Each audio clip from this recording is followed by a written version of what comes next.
지금 2주 동안 사역 박람회를 진행하고 있습니다. 여러분 오실 때 보셔서 아시겠지만 2층 본당 로비 앞에 이렇게 주일학교 부서들과 또 각 위원회, 봉사하는 기관들 사역이 뭔지에 대해서 이렇게 간단하게 소개하는 부스들을 만들어 놨는데 또 마침 코로나가 확산이 되는 바람에 우리가 막 다닥다닥 붙어서 관람할 수는 없겠지만 그래도 꼭 한번 관심 가져주시고 집에서 예배를 드리시는 분들은, 교회 현장에 못 나오시는 분들은 홈페이지를 통해서도 잘 안내가 되어 있습니다. 그리고 홈페이지 상에서도 사역 신청을 할 수 있으니까 참고해 주시고, 이번에는 여러분 받으셨는지 모르겠는데 책자가 있습니다. 다 나눠준 건 아니군요. 한번 보시면 가이드북이라고 돼 있어서 친절하게 우리 교회가 무슨 사역을 하는지 각자 은사에 맞춰서 사역할 수 있는 안내 책자가 있으니까 꼭 한번 확인도 해주시면 좋겠습니다. 우리는 늘 우리가 다니는 교회가 건강한 교회가 되기를 원하고 또 좋은 교회가 되기를 바라는 마음들이 있는데 근데 그런 건 그냥 되는 게 아닌 거 아시잖아요. 바람과 소원만 가지고 난 아무것도 하지 않고 있다. 그거는 사실 그런 바람과 소원도 없는 거겠죠. 내가 다니는 교회가 좋은 교회, 건강한 교회 되기를 원하는 거, 누구 앞에서라도 자랑스럽고 당당하게 이야기할 수 있는 거, 우리 다 원하고 바라는 소원입니다. 그러나 그런 교회는 특권층, 어떤 사람들만에 해당되는 일이 아니라 우리 모든 성도들이 다 함께 연합하고 동참할 때 그런 교회가 만들어지는 것입니다. 그 가장 빠른 길은 우리가 1인 1사역 내년도에는 꼭 봉사하는 거니까 기억해 주시고, 그리고 특별히 주일학교가 지금 많이 좀 힘듭니다. 아시는 대로 올 1년 동안 아마 제일 심각한 타격을 입은, 이건 뭐 우리 교회뿐만 아니라 모든 교회가 다 마찬가지일 거예요. 주일학교가 아닐까 싶은데 지치고 힘든 분들을 위로해 주시고, 그리고 가르치는 은사가 있으신 분들은, 영혼에 대한 궁결의 마음이 있으신 분들은 꼭 주일학교, 특별히 중고등부 부서들 많이 지원해 주셔서 우리 다음 세대들이 잘 성장할 수 있는데 나의 헌신과 수고를 통해서 열매가 거두어지기를 바랍니다. 제가 어렸을 적에 밥상 앞에서 어머니에게 가장 많이 들었던 말씀이 있다면 그것은 편식하지 말라, 이 말씀입니다. 지금은 제가 가끔 우리 아이들에게 하는 말이 됐거든요. 이제 딸에게 또는 아들에게 그런 말을 합니다. 여러분, 편식이 뭡니까? 음식을 골고루 먹지 않고 자기가 좋아하는 것만, 자기 입맛에 맞는 것만 그렇게 먹는 것을 말합니다. 왜 그토록 우리의 부모님들은 자녀들에게 편식하지 말라라고 그렇게 자꾸 고통을 치며 가르치실까요? 편식이 가져다주는 해로움 때문에 그렇습니다. 제가 백과사전을 보니까 편식의 해로움을 4가지로 밝혀두었는데, 첫 번째는 영양 불균형 때문에 잦은 질병에 걸린다. 영양이 골고루 영양이 채워지지 않기 때문에 질병에 약하고, 두 번째는 비만이나 반대로 저체중에 시달릴 가능성이 높다. 아주 이렇게 되거나 아니면 아주 마르게 되거나 둘 중에 하나라는 것이죠. 그리고 세 번째가 발육부진으로 키가 잘 자라지 않는다. 이게 세 번째 폐해고, 네 번째가, 이게 편식과 왜 상관관계가 있는지 모르겠지만 주의가 산만해진답니다. 제가 인터넷을 막 찾아봤어요. 도대체 편식과 주의가 산만해지는 게 무슨 관계가 있을까? 아직 밝혀내지는 못했습니다. 나중에 혹시 아시는 분이 있으면 저에게 꼭 알려주시길 바랄게요. 여러분, 우리의 신앙생활에도 편식이 있을 수 있죠. 자기가 좋은 대로만 신앙생활하는 사람들, 그런 분들이 계십니다. 자기 마음에 맞아야 되고 자기 스타일에 맞아야 되고, 그렇지 않으면 다 틀렸다고 생각하는 분들이 있을 수 있어요. 또 우리의 신앙생활이 편식으로 치우쳐지는 아주 중요한 영역 중에 하나가 하나님 말씀을 듣는 태도에서도 발견됩니다. 듣기에 좋은 말씀만 선호한다는 거예요. 책임을 강조하다든가 우리의 잘못을 지적하는 말씀에 대해서는 귀를 닫고 굉장히 불편한 마음을 갖게 되죠.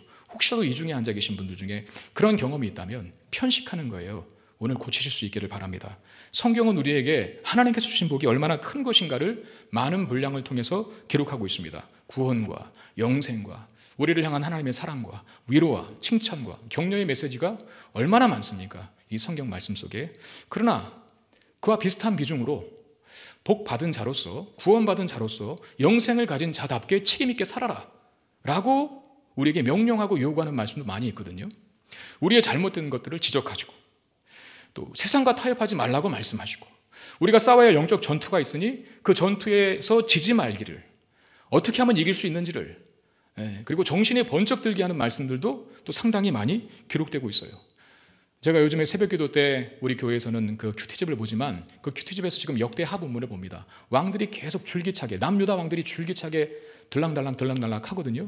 이 사람 뒀다가 이 사람 주고 이 사람 뒀다가 이 사람 주고 하는데, 요즘 최근에 왕들을 소개할 때 저에게 자꾸 그 왕들의 모습을 통해서 하나님께서 말씀하시는 건 그거예요. 너 초심 잃지 말라. 왜냐하면 이 왕들이 처음에는 잘하거든요. 아무것도 없었을 때는 하나님을 의지하면서 그래서 승리를 얻고 부를 얻고 명예를 얻었어요. 그 다음에는 다 타락합니다. 사실 그런 말씀을 듣기 싫은 말씀인 거죠. 근데 제가 그거 안 들으면 제가 제대로 살아남겠습니까? 아니요. 저도 모르는 사이에 교만이 막 여기까지 기어오를 거예요. 교만하면 반드시 죽습니다. 초심 잃으면 끝장이에요. 근데 그런 말씀들이 있어야, 그런 말씀들을 들어야 우리가 사는데, 편식은 육적인 편식도 육체에 해로움을 주는 것처럼 영적인 편식도 영혼에 해로움을 줄 수 있다는 겁니다. 북이스라엘이, 이 아합이 아람의 베나답과 전쟁을 치렀죠. 지난주 한 주 건너뛰었지만 새생명 전도 주제 때문에 우리가 열왕기상 20장에서 보았던 내용이었습니다. 아람의 베나답 왕이 북이스라엘을 쳐들어왔습니다. 북이스라엘이 질 수밖에 없었는데 하나님의 도우심으로 무조건적인 긍휼과 은혜와 자비로 1차, 2차 전투를 다 어마어마한 승리를 북이스라엘이 거뒀어요. 특히 2차 전투에서 아람의 베나닷이 아합에게 목숨을 구걸했을 정도로 이스라엘은 크게 이겼고 아람은 반대로 대패했습니다. 여러분, 그 강력한 제국인 아람이 북이스라엘의 왕 아합에게 그 왕이, 아람 왕이 나 좀 살려줘라 라고 말하는 건 정말 충격적인 일이거든요. 네. 그만큼 엄청난 승리를 하나님께서 안겼죠.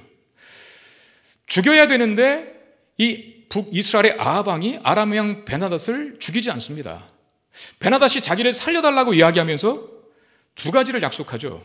네가 날 살려주면 하나는 우리 다메섹 거리에 너의 기념거리를 세워주겠다. 기념비를 세워주겠다라고 하는 것이고, 다른 하나는 우리 아버지가 너희 땅 빼앗았지, 그 빼앗은 땅 다시 내가 돌려줄게 라는 약속이었습니다. 그런 후에 오늘 읽었던 본문 1절에 보면 3년이 지났다 그래요. 3년이. 이제 아합은 아람과 다시 전쟁을 하려 합니다. 1차, 2차 전투 때는 아람의 베나닷이 쳐들어왔어요. 북이스라엘을. 이제 다시 또 전쟁을 하려고 하는데 이번에는 아람이 쳐들어오려고 하는 것이 아니라 북이스라엘의 아합이 아람을 공격하려고 합니다. 그 이유는 하나예요. 잃어버린 길랏 라모 땅을 탈환하기 위해서, 다시 찾기 위해서 전쟁을 일으키려고 합니다. 여러분, 길랏 라모 땅이 어디입니까? 가나안 땅, 요단 서편, 요단강을 중심으로 요단 서편이 가나안 땅이고 요단 동편이 나머지 세 지파들이 가나안 땅 정복 전쟁하기 전부터 우리 이 땅에 살겠다라고 받은 땅들이죠. 그 중에 갓지파가 있는데 그 갓지파에 속한 땅 중에 하나가 길랏 라모 땅입니다. 구체적인 설명은 다 할 수 없고 이 길랏 땅이 굉장히 중요한 땅입니다. 그러니까 다시 찾으려고 하겠죠. 행정적으로도 경제적으로도 군사적으로도 상당히 중요한 요충지였어요. 그 땅을 탈환하기 위해서, 다시 되찾기 위해서 북이스라엘의 아합이 그 당시 거대 제국이었던 아람을 다시 공격하려고 합니다. 여러분, 이런 상황이 말해주는 게 뭘까요? 아까 베나닷이 2차 전투에서 패하고 나 좀 살려주면 내 아버지가 빼앗은 땅 다시 다 돌려줄게 그랬잖아요. 그 약속을 지킨 겁니까? 안 지킨 겁니까? 안 지킨 거예요. 그러니까 참 아합이 미련하죠. 안 지켰어요. 3년이 지나도록. 하나님은 아합에게 그 기적과 같은 승리를 주시면서 요구하셨습니다. 다 죽이라고. 진멸 전쟁을 요구하셨어요. 헤렘. 그게 하나님의 뜻이고 하나님의 말씀이셨어요. 근데 아합이 하나님 말씀을 어기고 아람 왕 베나닷을 살려줍니다. 잃었던 땅을 돌려주겠다는 아람 왕의 말에 속은 겁니다. 여러분, 하나님의 말씀을 어기는 일에 대해서 결코 우리에게 득이 되는 건 없습니다. 하나님 말씀을 어기면서까지 뭔가를 했다. 그 순간에는, 그 찰나에는 좋아 보일 수도 있겠지만 시간 지나 보십시오. 나중에 다 그것이 부메랑으로 돌아옵니다. 우리는 이걸 반드시 기억해야 돼요. 그 순간에는 좋을 것 같지만 나중에 그것이 인생의 큰 걸림돌이 됩니다. 아합도 지금 아람과 다시 전쟁을 해야 하는 상황에 놓였어요. 그러니까 하나님 말씀을 어겼기 때문에. 하나님 분명히 헤렘 전쟁, 진멸할 것을, 왕이고 뭐고 다 죽여야 되는데 그 말씀을 어긴 거거든요. 그 말씀을 어기고 아람 왕 베나닷의 그 위기 상황을 묘면하기 위한 책임회피성 발언에 그 약속에 솔딱 넘어가 버렸어요. 그 뒷감당을 지금 해야 한다는 것이죠. 하나님 말씀을 어기면서까지 우리가 신뢰할 것은 없습니다. 이 점을 우리가 놓치지 말아야 합니다. 아합이 이 전쟁에서 남유다 왕인 여호사밧, 이름을 잘 기억하세요. 남유다 왕인 여호사밧과 연합하려고 합니다. 제가 또 아픈 마음을 갖고 여러분들에게 드리는 말씀이지만 지금 제가 사무엘 상하 그리고 열왕기 상 그리고 이제 다 끝났거든요. 22장이 마지막이니까 열왕기 하 이제 들어가면 구약의 역사서는 일단 끝낼 겁니다. 제가 지금 근 3년이 넘는 동안 계속 역사서를 이야기하고 있는데 아직도 북이스라엘이 뭐고 남유다가 뭔지를 모르는 분들이 계셔요. 저는 참 마음이 아픕니다. 네, 무너져요. 혹시 이 중에는 그런 분 없죠? 몰라요. 또 시험을 봐야 알지. 그냥 앉아서는 다 압니다 이러고 있지만 또 막상 또 개인적으로 물어보면 몰라요. 이게 참 설교자의 답답함이에요. 이스라엘이 솔로몬 이후에 르호보암, 그 아들 르호보암이 왕이 됐을 때 갈라지잖아요. 우리나라처럼 남과 북으로 갈라집니다. 북쪽에는 10개의 지파가 가담하고 여로보암을 중심으로, 남쪽에는 남유다, 유다와 베냐민, 르호보암, 솔로몬의 아들 르호보암 왕 중심으로 두 지파만 이렇게 있어서 갈라지고 분열왕국이 시작되지 않습니까? 지금 아합도 이스라엘의 왕이긴 하지만 남유다의 왕이 아니라 어디의 왕입니까? 북이스라엘의 왕이에요. 북이스라엘. 근데 지금 전쟁을 하려고 하잖아요, 아람과. 근데 누가 지금 여기 와 있냐면 북이스라엘의 궁전에, 아합이 있는 궁전에 지금 누가 와 있냐면 남유다의 왕, 동시대의 남유다 땅을 지배했던 여호사밧이라고 하는 왕이 여기 앉아 있어요. 아합 앞에. 왜 그랬을까요? 우리가 새벽에도 역대하 말씀을 보지만 아합과 여호사밧이 사돈관계를 맺습니다. 그러니까 아합의 딸과 여호사밧의 아들이 결혼을 한 거죠. 그러니까 사돈관계니까 얼마나 끈끈하겠어요. 왜 이런 사돈관계를 맺었을까? 여호사밧은 남유다 왕 중에도 비교적 선한 왕에 속합니다. 왜 선한 왕이? 여러분 성경의 선한 왕과 악한 왕의 기준이 뭔지 아시죠? 경제를 잘 이루었다, 외교를 잘했다, 정치를 잘했다, 이게 다 필요 없어요. 뭡니까? 하나님께 순종적인 왕이었는가? 여호와 보실 때 그 말씀에 충실한 왕이었는가, 그렇지 않은가가 선과 악을 구분합니다. 여호사밧은 그래도 하나님 잘 섬기는 왕이었어요. 그런데 왜 그가 악한 북이스라엘의 아합 왕과 사돈관계를 맺었을까요? 당시의 국제 정세 때문에 그렇습니다. 당시에는 아람이 거대 제국이었지만 아람이 점점 무너지고 강력하게 발돋움하는 세력이 하나 있었는데 아수르 제국이었습니다. 나중에 이 북이스라엘이 아수르에 의해서 멸망을 당하거든요. 그러니까 이 아수르가 점점 강대국으로 다가오니까 팔레스타인의 여러 국가들이 그 아수르에 대항해 맞서기 위해서 연합을 합니다. 동맹을 맺는 거예요. 그 중에 하나도 여호사밧과 이 북이스라엘 아합과의 관계 속에서 확인되는 것이죠. 여러분, 아합은 성경에서나 정말 평가절하죠. 제가 언젠가도 말씀드렸잖아요. 세상적인 기준에서는 훌륭한 왕에 속해요. 아합이. 그 중에 하나가 그 사람은 외교를 정말 잘해요. 다른 나라와 동맹 맺는 거. 바알을 섬기고도 사실은 다른 나라와 동맹에 또 외교적 정략적 목적이 있었던 거예요. 이걸 잘하는 왕이었어요. 남유다 여호사밧도 거기에 들어가는 것이죠. 근데 여러분, 아람과 전쟁을 하려고 할 때 이 북이스라엘의 아합 왕이 남유다에게 제의합니다. 너도 니들도 이 전쟁에 참전했으면 좋겠다. 아합이 조금 더 위에 있습니다. 그리고 여호사밧이 하는 말을 보면 알겠지만 힘의 균형에서 있어서는 남유다가 조금 밀려요. 이 시점 속에서는. 그러니까 아합이 그만큼 강력한 나라를 구축했다는 것이죠. 외적으로는. 그리고 전쟁에 동참해 줄 것을 요청합니다. 여호사밧이 선한 왕이었지만 여호사밧이 아합의 제의를 흔쾌히 받아들입니다. 우리나라가 당신 나라고 내가 가진 말들이 당신 말들 아닙니까? 당연히 참전해야죠 라고 그렇게 흔쾌히 수용하죠. 그러면서 아합에게 전쟁에 참전해달라는 아합에게 한 가지를 요구합니다. 그게 뭡니까? 5절에 여호사밧이 또 이스라엘 왕에게 이르되, 여호사밧은 남유다 왕이라 그랬어요. 그럼 여기 이스라엘 왕은 누구겠습니까? 북이스라엘이에요. 북이스라엘 왕 아합에, 그 아합 맞습니다. 아합에게 이르되 청하건대 먼저 여호와의 말씀이 어떠하신지 물어보소서 그랬어요. 여러분, 이런 질문을 통해서 우리가 알 수 있는 것은 여호사밧은 그래도 선한 왕으로 평가되는 왕이라는 거예요. 하나님의 뜻이 무엇인지를 묻자고 먼저 제안을 합니다. 이 전쟁을 해야 되는지 말아야 되는지 먼저 우리 여호와 하나님께 묻자라고 요청을 합니다. 여러분, 이게 바로 하나님의 사람들의 특징입니다. 뭘 하든 항상 먼저 하나님 앞에 그 뜻을 구하는 것이죠. 최소한 기도라도 하고 시작한다는. 그리스도인들은 뭘 할 때 아니, 아무것도 하는 일이 없어도 그냥 동일한 일상을 살아도 항상 우리는 아침을 기도로 시작해야 합니다. 하나님께 묻는 것이죠. 어떻게 하면 좋겠습니까? 하나님의 뜻은 무엇입니까? 여호사밧이 그렇게 하고 있어요. 여러분, 지금은 내비게이션이 보편화돼서 지금은 내비게이션 기기 자체뿐만 아니라 스마트폰으로 실시간으로 업데이트가 되는 스마트폰 내비게이션도 우리가 많이 잘 활용하고 있지 않습니까? 그래서 어디 가는 것에 정말 부담이 없어요. 이제는 길을 몰라서 겪는 부담들, 어려움들은 많이 해소된 시대로 우리가 살고 있습니다. 근데 그러기 전에는, 내비게이션이 보편화되기 전에는 항상 이정표를 보거나, 저 같은 사람에게는 불가능한 일인데 지도를 보고 찾아가는 사람들도 분명히 있었습니다. 차 뒤에 보면 항상 지도가 놓여 있었죠. 그것도 안 되면 그냥 물어 가는 겁니다. 저는 길치입니다.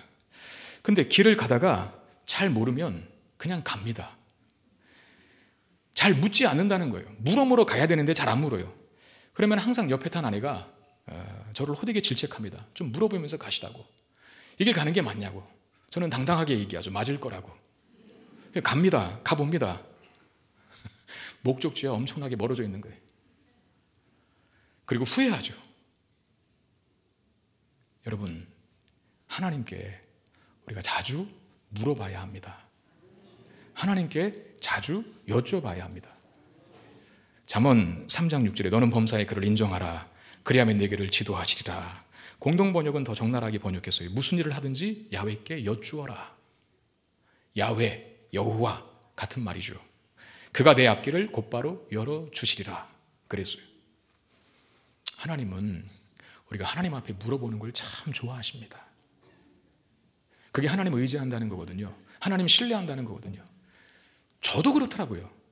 우리 부교육자들이 뭘 할 때 목사님 생각을 어떻습니까? 목사님 의중은 어떻습니까? 이렇게 한번 해보려고 하는데 어떻게 생각하십니까? 이렇게 물어보는 게 좋지, 그냥 독단적으로 지 마음대로 막 알아서 막 하는 거 저 별로 안 좋아해요.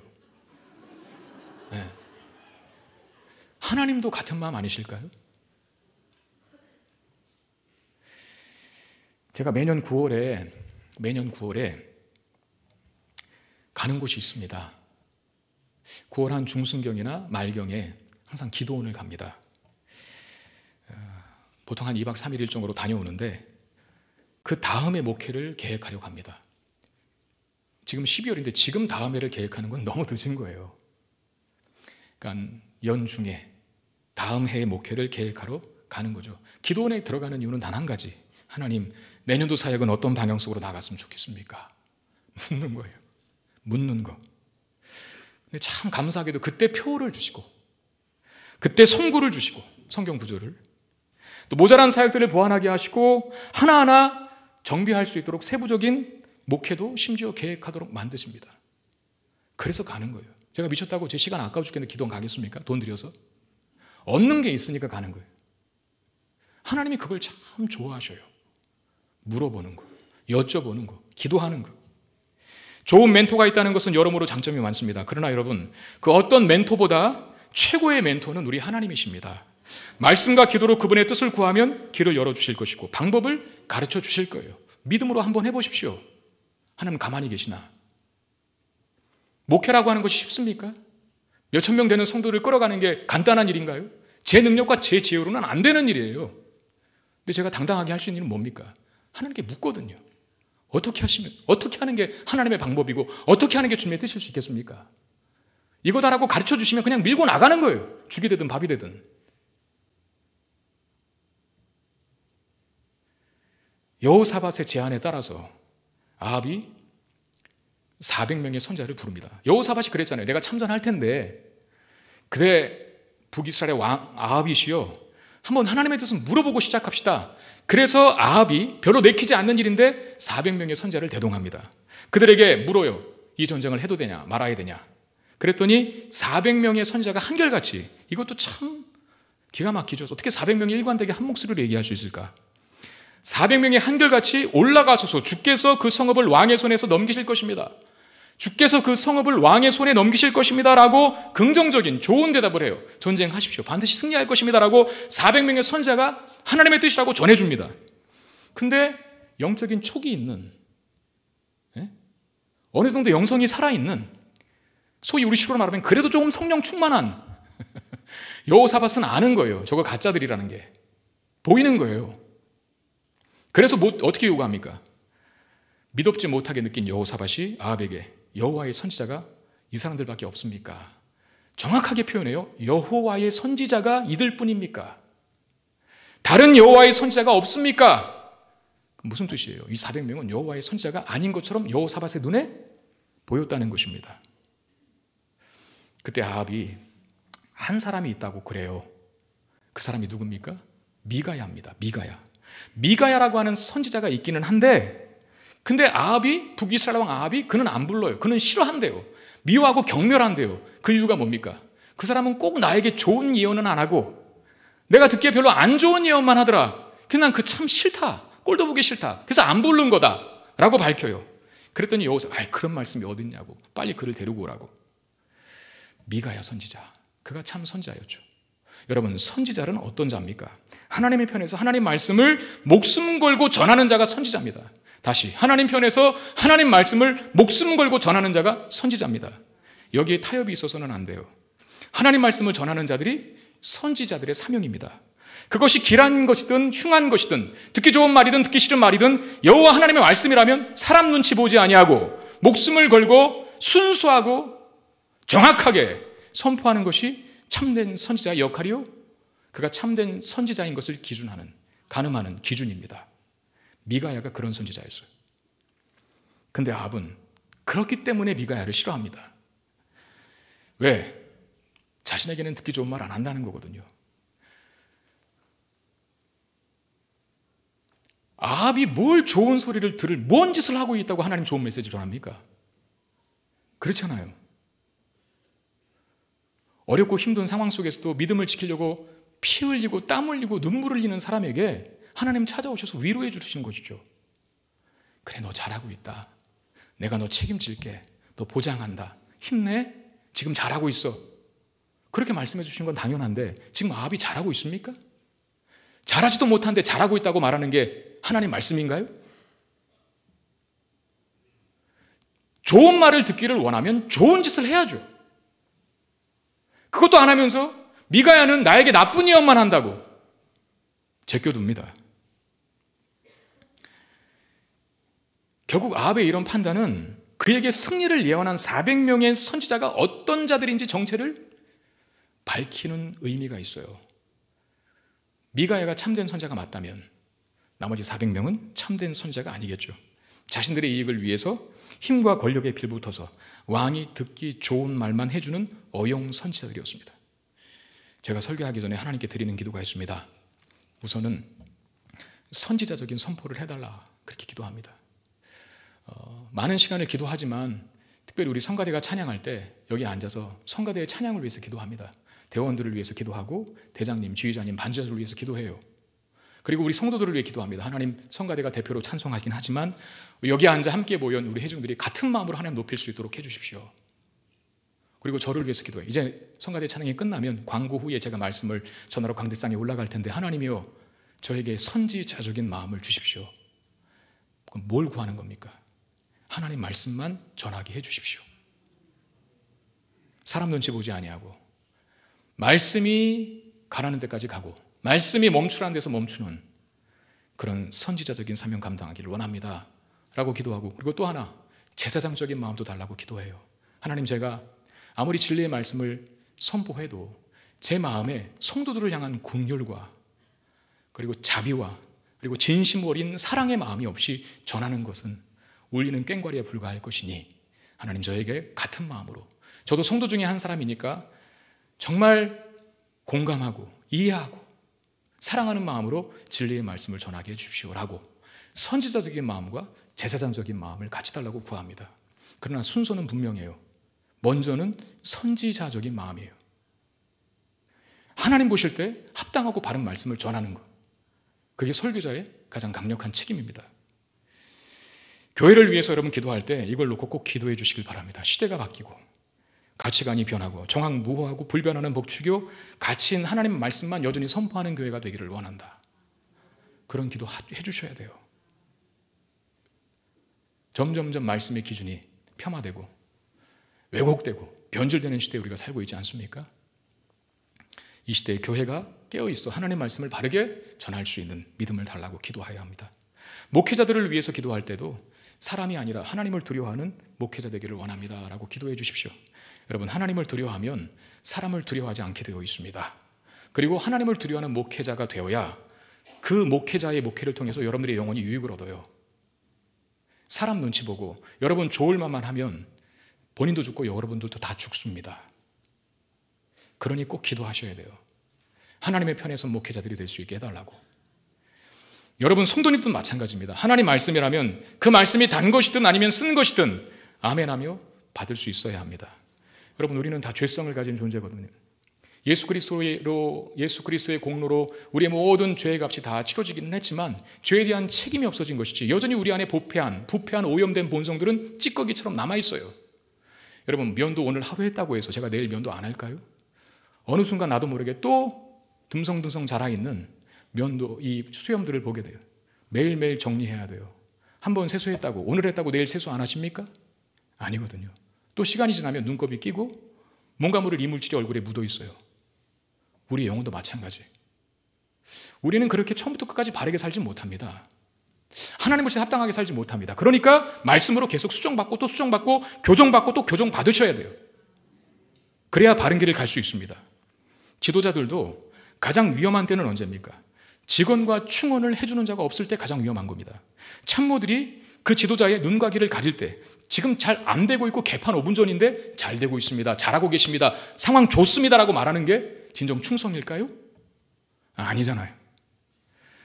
참모들이 지도자의 눈과 귀를 가릴 때 그때 지도자는 가장 위험한 것이고 그때 리더십을 잃게 되고 그게 위험천만한 것이죠. 지도자로서의 생명에 큰 타격을 받습니다. 인간적인 차원에서 그런 것이 위험한 일이라고 한다면 직원과 충원을 받는 걸, 듣는 걸 하지 않는 것이 위험천만한 일이라고 한다면 우리의 잘못된 태도와 행동을 지적한 하나님 말씀에 귀를 닫고 듣지 않고 있다면 이건 얼마나 더 위험천만한 일이겠습니까? 여러분, 비판에 열린 귀를 가진 자가 그런 지도자가 지혜로운 지도자인 것처럼 하나님 말씀을 통해서 자신을 교정받는 데 열린 마음을 가진 그리스도인들이 지혜로운 그리스도인들입니다. 미가야라고 하는 참된 선자가 있었지만 아합은 그를 내켜하지 않아요. 미워했대요. 근데 여호사밧은 그래도 깨어있는, 그래도 성령 충만한, 그래도 하나님을 알고 있는 여호사밧이 강력하게 권유합니다. 그 사람 예언을 듣자고 말입니다. 아합이 사신을 보내서 미가야를 불러오라고 명령합니다. 미가야를 부르러 간 그 사신이 미가야 선자에게 말하는 거예요. 너 잘 들어. 다른 선자 이미 다 좋은 예언했거든. 승리한다고 했거든. 전쟁 나가면, 왕이 전쟁 나가면 길랏 라면 탈환한다고 예언했으니까 너도 똑같이 그 말해. 왕 괜히 비위 거스리는 말 하지 마 라고 단도리를 시키죠. 그때 미가야가 어떻게 반응하는지를 한번 보십시오. 14절. 미가야가 이르되 여호와께서 살아계심을 두고 맹세하노니 여호와께서 내게 말씀하시는 것 곧 그것을 내가 말하리라. 여호와께서 내게 말씀하시는 것 곧 그것을 내가 말하겠다. 이것이 왜 중요합니까? 사람은 떡으로만 사는 것이 아니요 여호와의 입에서 나오는 모든 말씀으로 살기 때문에 이것이 중요한 것입니다. 양은 목자의 음성을 들어야 합니다. 환자는 싫어도 의사의 말을 들어야 돼요. 인생은 어떤 말씀을 하시든 하나님 말씀, 그것이 하나님 말씀 맞다면 그 하나님 말씀을 들어야만 그 인생이 살 수 있습니다. 사람이 떡으로만 살 것이 아니요 세상의 모든 것들을 다 가지고 있어도 여호와의 말씀을 따라 살지 않는 그 모든 인생들은 다 무너져요. 미가야가 사신이 와서 400명 선자가 다 승리한다고 예언했으니까 너도 거기에 합류해. 은근히 협박을 받았을 때 나는 맹세컨대 여호와께서 내게 주신 말씀만 전할 것이다 라고 결단한 게 왜 중요하냐면 그래야 인생이 살기 때문에 그래요. 하나님 말씀을 전해야 영혼들이 살거든요. 사람의 말이 아니라, 사람 기분 좋아하려고 하는 말이 아니라 하나님께서 나온 말을 전해야 이스라엘이 살기 때문에 그 결단으로 각오하고 들어갑니다. 사실상 미가야가 참된 선자죠. 이 선자의 말로 인생을 살리는 자입니다. 인간에게 절대적으로 필요한 하나님 말씀을 전하는 자이기 때문입니다. 미가야가 아합 앞에 서는 겁니다. 아합이 추궁합니다. 아합은 이제 그런 전적을 알고 있어요. 하여간 저 선지자는 나에게 별로 좋은 예언은 안 해. 이거 알고 있거든요. 다시 한번 이야기합니다. 너 진실만을 말해라. 진실만을 말해라. 아합의 이런 강력한 추궁에 미가야가 이렇게 예언합니다. 17절. 그가 이르되 내가 보니 온 이스라엘이 목자 없는 양같이 산에 흩어졌는데 여호와의 말씀이 이 무리에게 주인이 없으니 각각 평안히 자기의 집으로 돌아갈 것이니라 하셨나이다 그랬어요. 여러분, 당시 이스라엘의 왕은 종종 목자로 표현되기도 합니다. 근데 여기 뭐라 그랬어요? 이스라엘이 목자 없는 양이 된다 그래요. 그리고 흩어진다 라고 말합니다. 다시 말하면 미가야 선자의 예언은 400명의 선자의 예언과 달라요. 400명의 선자들은 뭐라고 예언했습니까? 승리합니다. 탈환할 것입니다. 가서 치십시오. 주께서 붙여주셨습니다 라고 예언했지만 이 미가야 선자는 뭐라 그랬습니까? 이스라엘이 목자 없는 양이 될 것이다. 무슨 뜻입니까? 전쟁하면 죽는다. 그런 말 아닙니까? 여러분, 이렇게 한번 생각해 보시길 바랍니다. 전쟁에 나가면 아합이 죽게 될 것이 사실이라면 지금 400명의 선지자가 아합을 돕고 있는 겁니까? 위하고 있는 겁니까? 아니면 미가야 선지자가 사실상 아합을 위하고 있는 겁니까? 여기 지금 가면 죽어요. 근데 가라 그래요. 안전하다고. 그게 위하는 겁니까? 아합이 죽는 것이 사실이라면 그걸 먼저 말해주고 그 위험을 경고해주는 자가 오히려 그를 지켜주려고 하는 것 아니겠습니까? 위험하다고 가르쳐줬으니까. 그런 차원에서 미가야를 통해 아합의 죽음을 예언케 하신 것은 하나님께서 아합에게 주신 돌이킴의 기회일 수 있습니다. 예레미야 29장 11절에 보면 여호와의 말씀이니라 너희를 향한 나의 생각을 내가 아나니 평안이요 재앙이 아니니라 너에게 미래와 희망을 주는 것이니라 그랬어요. 이게 우리를 향한 아합도 마찬가지, 북이스라엘도 마찬가지.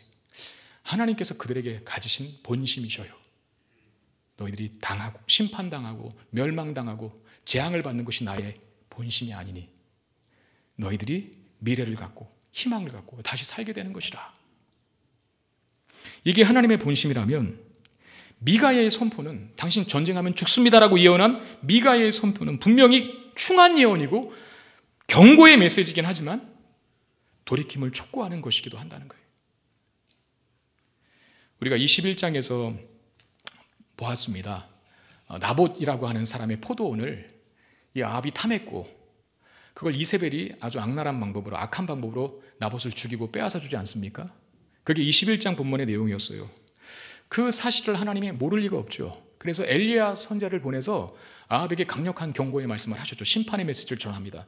너의 남자들 아무튼 다 없어질 것이고 가문이 씨가 마를 것이고 그리고 너의 시체들은 다 길바닥에 떨어져서 개들이 핥아먹을 것이다 라고 하는 이 저주와 같은 심판의 메시지를 아합에게 엘리야가 선포합니다. 그런 다음에 그 메시지를 듣고 뜻밖에도 아합이 하나님 앞에 엎드려 회개합니다. 그게 열왕기상 21장 29절의 말씀이 있어요. 아합이 내 앞에서 겸비함을 내가 보느냐 그가 내 앞에서 겸비함으로 내가 재앙을 저의 시대에는 내리지 아니하고 그 아들의 시대에야 그의 집에 재앙을 내리리라 하셨더라 그랬어요. 나봇의 포도원을 빼앗은 사건, 이건 엄청난 죄거든요. 그런 죄를 범한 아합을 향하여 하나님께서는 엘리야를 통해서 강력한 심판을 선포하셨습니다. 그런데 그 심판의 말씀을 듣고 아합이 무시한 게 아니라 하나님 앞에 엎드려 회개했어요. 내가 잘못했다고, 용서해달라고. 하나님, 그러면서 겸비했다 그래요. 하나님 그 모습을 보고 자 봐라 엘리야야, 아합이 회개한다. 그러니 내가 재앙을 저의 시대에는 내리지 않겠다. 그 아들의 시대에야 그의 집에 재앙을 내리겠다. 은혜를 베푸시거든요. 이게 하나님의 마음이에요. 여러분, 북이스라엘도 이스라엘이잖아요. 북이스라엘도 하나님의 사랑과 관심의 대상이거든요. 그러니까 계속 줄기차게 선지자들을 보내는 것 아니겠습니까? 관심이 없으면 선지자 안 보냅니다. 사랑하니까. 잘못된 길로 가는, 너무나 사랑하는데 잘못된 길로 가니까 자꾸 돌이키라고 엘리야를 보내시고 엘리사를 보내시고 수많은 무명의 선지자들을, 오늘 본문에는 미가야 같은 선지자를 또 보내주시는 거예요. 그게 하나님의 사랑의 표현 아니고 뭡니까? 돌이키기를 원하는, 잘못된 길에서, 죄악된 길에서 돌아서기를 원하는, 그래서 풍성한 생명의 길로 다시 임하기를 원하는 마음이 하나님께 있다는 것 아닙니까? 여러분, 하나님께서 누구를 통해서라도 우리에게 돌이키라고 말씀하실 때 조금은 싫은 소리를 하셔도 거기에 사랑의 마음이 담겨 있다고 믿고 들으십시오. 반감을 사지 마시고 반대로 수정하고 기꺼이 받아들여 고친다면 생명을 얻을 수도 있습니다. 근데 이런 말씀을 예언한, 당신 나가면 죽습니다라고 아합 앞에서 흉한 예언을 한 미가야 선지자 어떻게 됩니까? 오늘 우리가 본문을 28절까지 읽어야 되는데 길어서 다 못 읽었다 그랬어요. 그 400명의 선지자 중에 시드기야라고 하는 선지자가 하나 있었는데 미가야의 그런 예언을 듣고 가서 뺨따기를 걷어올립니다. 따기를 맞아요. 그리고 아합 왕은 그를 옥에 가두라 합니다. 미가야를. 그리고 고생의 떡과 수고의 물을 마시게 합니다. 그건 죽지 않을 만큼만 아주 고통스럽게 살려둬서 정신적, 신체적인 큰 고난과 고통 속에 내버려 두라 라고 하는 요구거든요. 여러분, 미가야가 아합에게 그런 흉한 예언을 했을 때 자기에게 오게 될 이런 시련, 고난, 어려움들 예측하지 못했을까요? 아닙니다. 알았을 거예요. 그럼에도 불구하고 그걸 감수하는 것이죠. 내가 고난당해도, 내가 핍박당해도, 내가 어려움에 직면하여도 하나님 말씀을 전하는 거예요. 그렇게 한 이유가 무엇 때문일까요? 하나님의 말씀은 그런 고통을, 고난을, 핍박을, 환난을 다 감수하고도 지킬 만한 위대한 가치가 있다는 것을 알았기 때문이죠. 하나님 말씀을 지켜간다라고 하는 그 소중한 가치는 내가 비록 고난당해도, 내가 당하는 고난에 비하면 그건 아무것도, 내가 당하는 고난은 아무것도 아니에요. 하나님의 말씀의 위대한 가치에 비하면 계속 기꺼이 감수하는 거예요. 시편 1편에서 시인은 복 있는 사람을 이렇게 정의했습니다. 시편 1편 1절 2절 말씀인데, 자, 우리 같이 한번 읽겠습니다. 시작. 복 있는 사람은 악인들의 꾀를 따르지 아니하며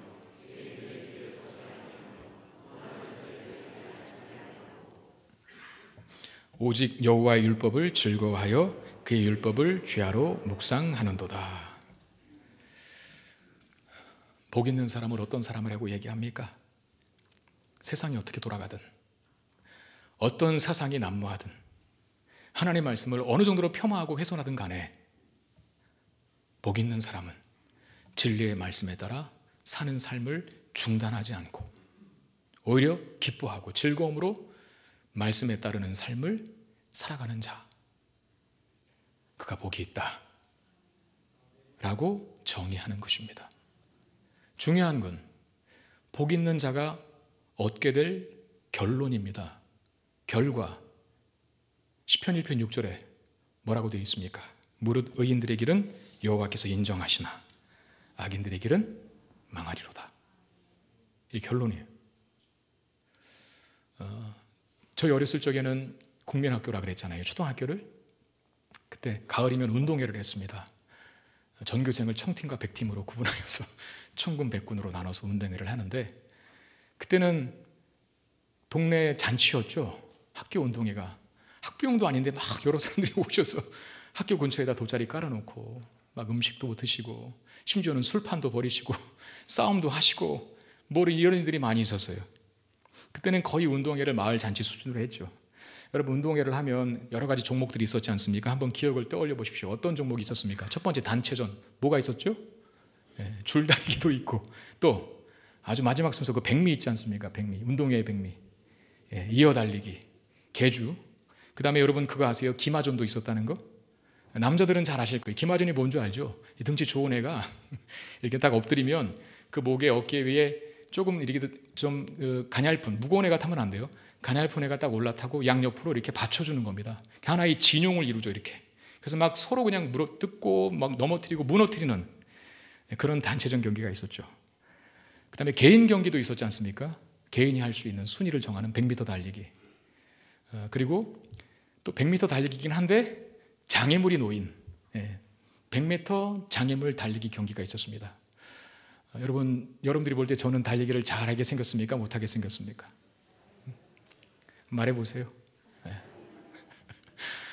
제가 이래봬도 초등학교 때까지 육상부였습니다.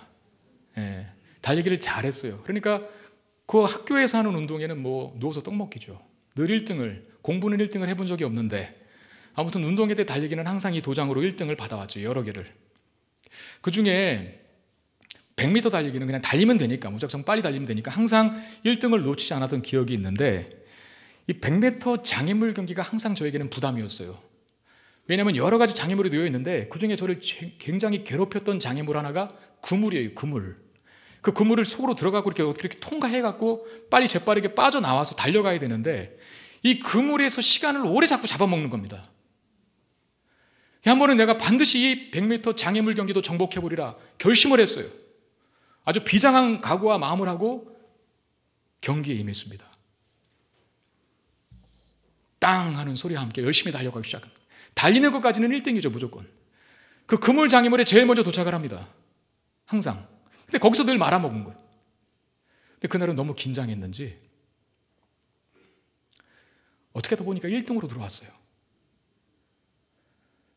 야, 내가 드디어 장애물도 정복했구나. 그리고 도장 찍어달라고 손을 내밀었더니 본체만치 하는 거예요.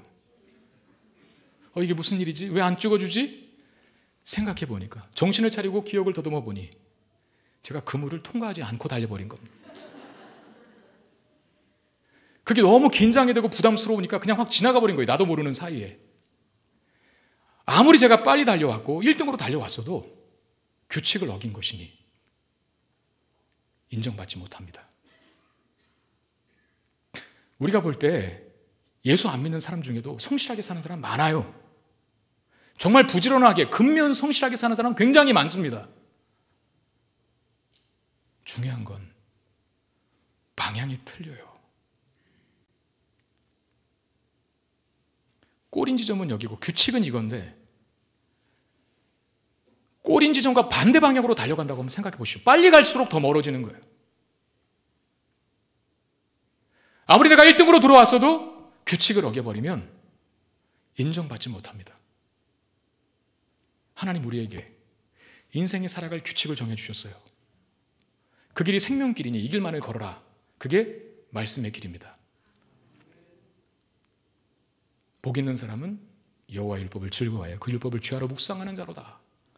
그가 무릇 의인의 길은 여호와께서 인정하시지만 악인의 길은 망하리로다.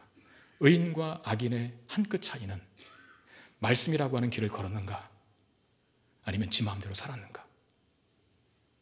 여기 있습니다. 누구나 다 인생의 경주를 당합니다. 지금도 우리는 그 인생의 끝을 향해 경주하고 있는 사람들이에요. 중요한 건 하나님께서 인정해 주시는 그 끝에 저와 여러분들이 서 있어야 돼요. 그게 말씀입니다.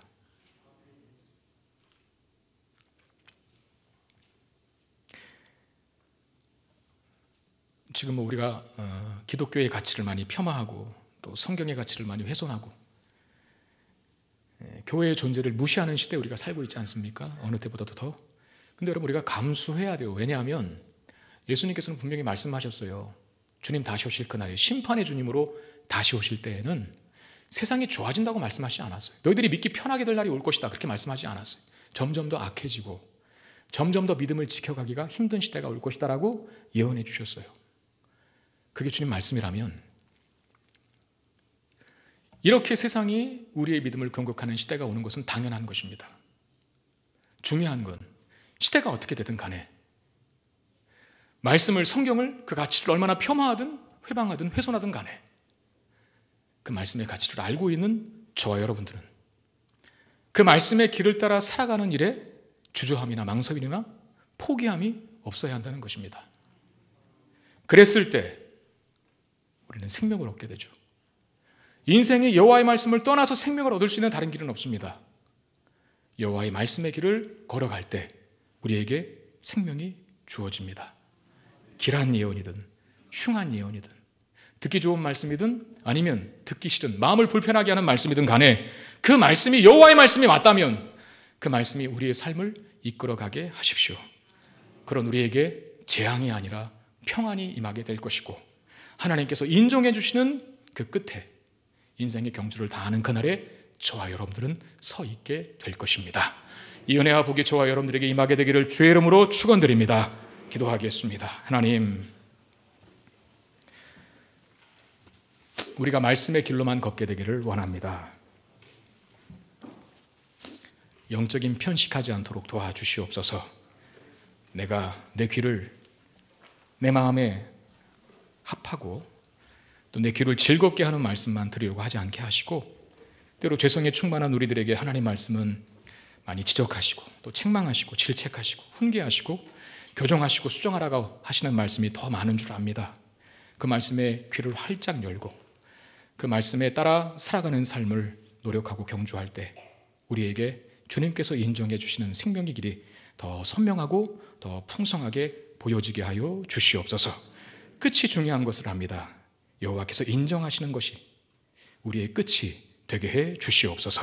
우리 주 예수 그리스도의 이름으로 간절히 기도드리옵나이다. 아멘.